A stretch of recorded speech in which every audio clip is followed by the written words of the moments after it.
Hello friends, welcome in Kiran learners academy. हम कर रहे थे दोस्तों बिहार बीपीएससी ट्री 4.0 बिहार शिक्षक कक्षा 1 to 5 एग्जाम के लिए सामान्य अध्ययन के मोस्ट इंपोर्टेंट प्रैक्टिस सेट हम सोल्व कर रहे थे। टोटल 20 सेट है। ये मोस्ट इंपोर्टेंट बुक आती है किन पब्लिकेशन की। इसी बुक का प्रैक्टिस वर्क बुक का हम कर रहे थे 20 सेट्स का सोल्यूशन, वीडियो सोल्यूशन। और इससे पहले 9 सेट हमने कंप्लीट किए थे और पिछली वीडियो में कवर किया था पिछली क्लास में सेट नंबर 10 का पार्ट नंबर 3। अब इस वीडियो में रहने वाला है सेट नंबर 10 का part number 4, question number 91 to 120 तक। टोटल 150 क्वेश्चन होते हैं आपके एग्जाम में, जैसे कि पैटर्न होता है। और इसको एक सेट को हम कवर करते हैं 5 पार्ट में। तो चलिए स्टार्ट करते हैं इसका part number 4, question number 91 to 120।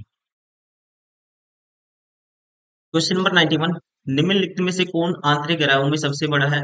दोस्तों, आंतरिक ग्रह वो होते हैं जो सूर्य के सबसे निकट है। और बाहर कहेंगे बाहरी ग्रह वो होंगे जो सूर्य से दूर होंगे। ठीक है। आंतरिक ग्रह, तो यहाँ पे इनमें सबसे बड़ा आपको बताना है। सारे के सारे आंतरिक ग्रह में है शुक्र बुध पृथ्वी। तो सबसे बड़ा कौन सा है? पृथ्वी है। Right answer option third. Question number 92, भूकंप के कारण होते हैं दोस्तों। भूकंप के कारण होते हैं ज्वालामुखी विस्फोट, भूस्खलन, चट्टानों के भ्रंशन के कारण पृथ्वी की सतह के एक भाग की गति। तो यहाँ पे कारण कौन सा होगा? Option third. ध्यान रखेंगे, भूकंप एक प्राकृतिक घटना है जिसमें पृथ्वी के अंदर से ऊर्जा के निकलने के कारण तरंगें उत्पन्न होती हैं जो सभी दिशाओं में फैलकर पृथ्वी को कंपित करती हैं। ठीक है। पृथ्वी को क्या करती है? कंपित करती है। राइट आंसर होगा ऑप्शन थर्ड, चट्टानों के भ्रंशन के कारण पृथ्वी की सतह के एक भाग की गति। क्वेश्चन नंबर 93, बताना कौन सा सही है।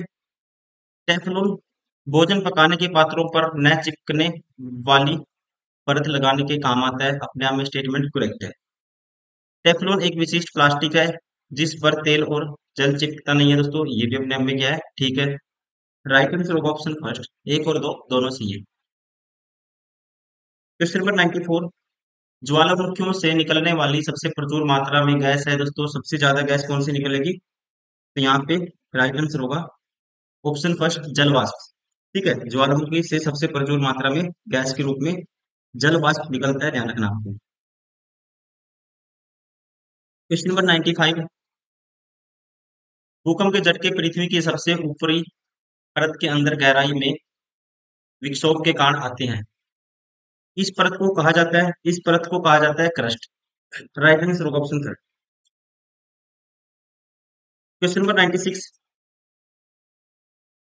निम्नलिखित में से कौन सा प्रतिजैविक है। प्रतिजैविक दोस्तों, इनमें से कौन सा होगा ये आपको बताना है। तो इनमें से है प्रतिजैविक स्ट्रेप्टोमाइसिन। स्ट्रेप्टोमाइसिन क्या है? अपने आप में एक प्रतिजैविक है। प्रतिजैविक का मतलब क्या होता है? एंटीबायोटिक। ठीक है। एंटीबायोटिक जिसका उपयोग जीवाणु के संक्रमण को रोकने के लिए किया जाता है। एंटीबायोटिक उसे बोलते हैं। ठीक है। और जो स्ट्रेप्टोमाइसिन क्या है? एक एंटीबायोटिक या प्रतिजैविक है। क्वेश्चन नंबर 97, विश्व का चीनी कटोरा के रूप में जाना जाने वाला दोस्त, विश्व का चीनी का कटोरा कहते हैं क्यूबा को। राइट आंसर होगा ऑप्शन फर्स्ट।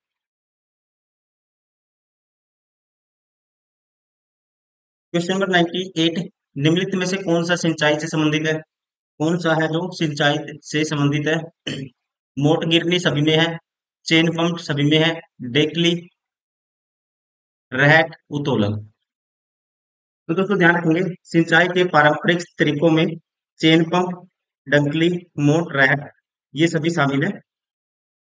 ये क्या है? सारी की सारी प्रोसेस है। जैसे कि डेकली पत्ती में कुएं से पानी निकालने के लिए रस्सियों और पात्रों का उपयोग किया जाता है। ठीक है। तो इस तरह से सारी प्रोसेस है। रहट क्या है? विधि सिंचाई की एक खुली प्रणाली है। ठीक है। रहट विधि में जानवर तक, या कह सकते हैं जानवर क्या करते हैं, जो चौक होता है ना उसको घुमाते हैं, उसके साथ पानी निकाला जाता है कुएं से। ये भी अपने में प्रोसेस है। तो ये सारी की सारी प्रोसेस है। ठीक है। सिंचाई से संबंधित कौन सी है? ऑप्शन थर्ड, मोट गिरनी, चेन पंप, डेकली, राहट। Option third is correct. Question number 99, Bihar में अभ्यारण्य कहाँ है दोस्तों? बिहार में अभ्यारण्य कहाँ है? तो ध्यान रखेंगे, पश्चिमी चंपारण एवं बेगूसराय में अभ्यारण्य है। और वाल्मीकि वन्यजीव अभ्यारण्य पश्चिमी चंपारण में है। और कांवर झील पक्षी विहार दोस्तों बेगूसराय में है। तो यहाँ पे राइट आंसर होगा ऑप्शन 4, उपयुक्त में से एक से अधिक। क्वेश्चन नंबर 100, भारत का कौन सा राज्य अधिकतम राज्यों की सीमाओं को छूता है दोस्तों? सबसे ज्यादा सीमाओं को कौन छूता है?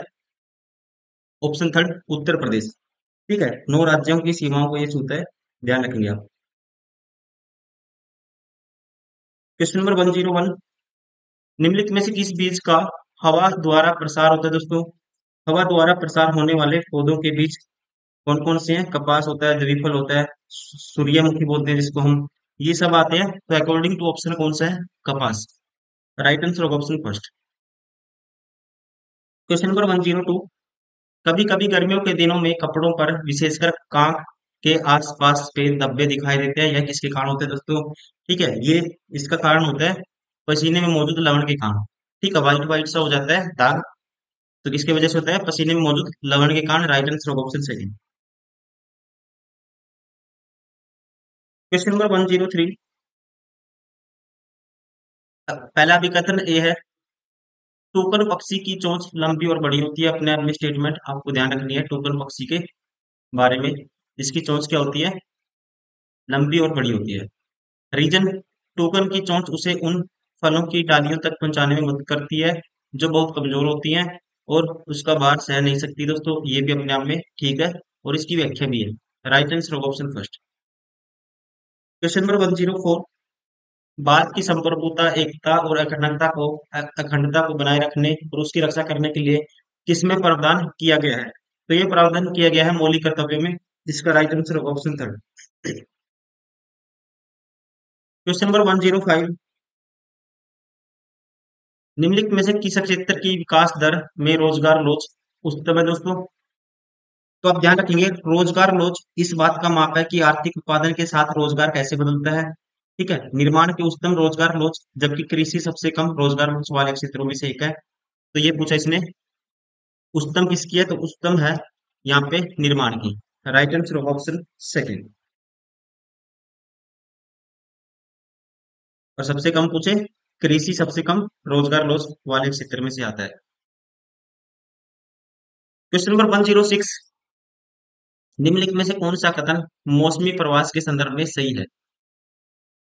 तो आप ध्यान रखेंगे, मौसमी मानव प्रवास मौसमी आधार के एक स्थान या दूसरे स्थान से लोगों की आवाजाही है और यह आमतौर पर श्रम की मांग में मौसमी बदलाव के कारण होता है। सूखा प्रभावित क्षेत्रों में मजदूरों का मौसमी पलायन एक सामान्य घटना है। पहला कहता है यह केवल वर्षा ऋतु में होता है दोस्तों, गलत है। हमेशा परिवार के सभी सदस्य एक स्थान से दूसरे स्थान की ओर जाते हैं, ये भी गलत है। यह हमेशा ग्रामीण क्षेत्र से शहरी क्षेत्र की ओर होता है दोस्तों, ये भी नहीं कह सकते। तो सारे के सारे गलत हैं, उपयुक्त में से कोई भी नहीं। राइट आंसर होगा ऑप्शन 5। क्वेश्चन नंबर 107, आप किसी लिफ्ट में खड़े हैं तो आपके भार के कारण लिफ्ट की सतह पर क्रियाशील बल क्या होगा, ये आपको बताना है। अब ध्यान रखना आपको, क्रियाशील बल क्या होगा? जीरो होगा। कब? जब लिफ्ट आएगी, एक्सेलरेशन ड्यू टू ग्रेविटी 9.8, ठीक है, इससे कम एक्सेलरेशन से आएगी तो क्या होगा दोस्तों? जीरो होगा। ध्यान रखना आपको, राइट आंसर होगा option second. Question number 108, haematite एक अयस्क है, हेमाटाइटिजन और ऑफ, ये किसका और है दोस्तों? ये आपको बताना है। ये होता है हेमेटाइट, होता है आयरन का, लोहे का। राइट आंसर होगा ऑप्शन फर्स्ट। क्वेश्चन नंबर 109, उस भौगोलिक सूचना प्रणाली एप्लीकेशन का नाम था जिसे ग्राम पंचायत द्वारा स्थानिक योजना को बढ़ावा देने के उद्देश्य से पंचायती राज मंत्रालय द्वारा लॉन्च किया गया था। तो ये था ग्राम मानचित्र। राइट आंसर होगा option third. Question number 110, 1 kilogram के पदार्थ के तापमान को 1 डिग्री सेंटीग्रेड बढ़ने के लिए आवश्यक ऊष्मा की मात्रा को क्या कहा जाता है? ठीक है, तो इसकी डेफिनेशन है दोस्तों ये, किसकी? विशिष्ट ऊष्मा धारिता की। इंग्लिश में इसको कहते हैं स्पेसिफिक हीट कैपेसिटी। ठीक है, 1 किलोग्राम के पदार्थ के तापमान को 1 डिग्री सेंटीग्रेड बढ़ाने के लिए जो हीट की रिक्वायरमेंट होती है उसे कहा जाता है विशिष्ट ऊष्मा कैपेसिटी, मतलब कि specific heat capacity. Right answer होगा ऑप्शन सेकंड। क्वेश्चन नंबर 111, विश्व में 7 महाद्वीप हैं। क्षेत्रफल की दृष्टि से सबसे बड़ा महाद्वीप दोस्तों, सबसे बड़ा महाद्वीप है एशिया, और सबसे छोटा महाद्वीप है, यहाँ पे राइट आंसर होगा ऑस्ट्रेलिया। तो राइट आंसर होगा option second.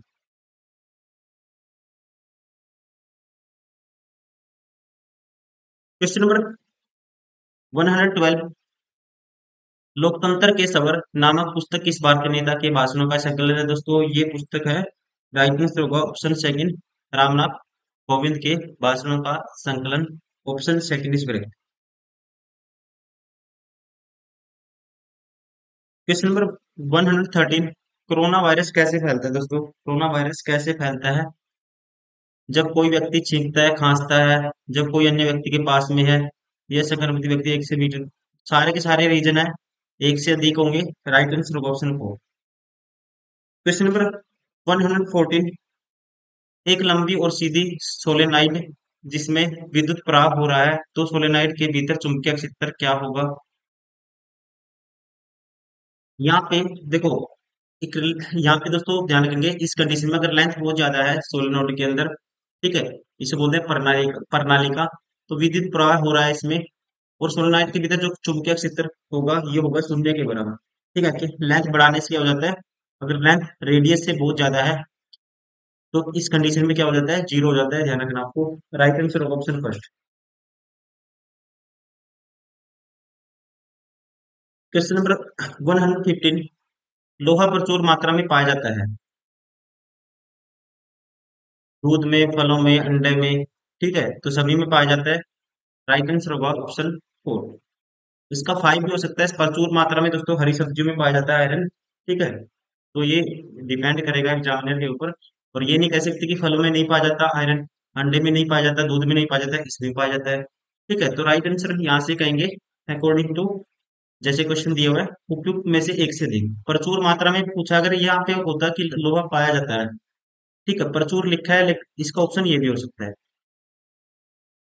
Question number 116, cinnabar अयस्क है दोस्तों। सिनेबार जो और होता है ये होता है पारे का, मतलब कि मरकरी का। क्वेश्चन नंबर 117, अलग अलग किस्म की फसल को उसी जमीन में बारी बारी से उगना तकनीकी रूप से क्या कहलाता है? इस चक्कर को कहा जाता है, दैट इज कॉल्ड फसल चक्कर। क्वेश्चन नंबर 118, विश्व का सबसे पुराना गणतंत्र कौन है दोस्तों? विश्व का सबसे पुराना गणतंत्र यहाँ पे माना जाता है वैशाली को। ठीक है, वैशाली लिच्छवी गणराज्य को विश्व का सबसे पुराना गणतंत्र माना जाता है, और ये कहाँ पे है? बिहार में। क्वेश्चन नंबर 119, विद्युत शुद्धिकरण में कैथोड बना होता है दोस्तों। कैथोड बना होता है शुद्ध धातु की पतली परत से। राइट आंसर होगा ऑप्शन फर्स्ट। क्वेश्चन नंबर 120, उत्तरी ध्रुव और दक्षिणी ध्रुव के बीच की काल्पनिक रेखा इमेजिनरी लाइन को क्या कहा जाता है दोस्तों? ठीक है, इमेजिनरी लाइन को हम कहते हैं, राइट आंसर होगा भूमध्य रेखा वृत्त। Option third is correct. बीच की रेखा को क्या कहते हैं दोस्तों? भूमध्य रेखा कहते हैं। ठीक है, भूमध्य रेखा है जो पृथ्वी को उत्तरी गोलार्ध और दक्षिणी गोलार्ध में विभाजित करती है। Option third is correct.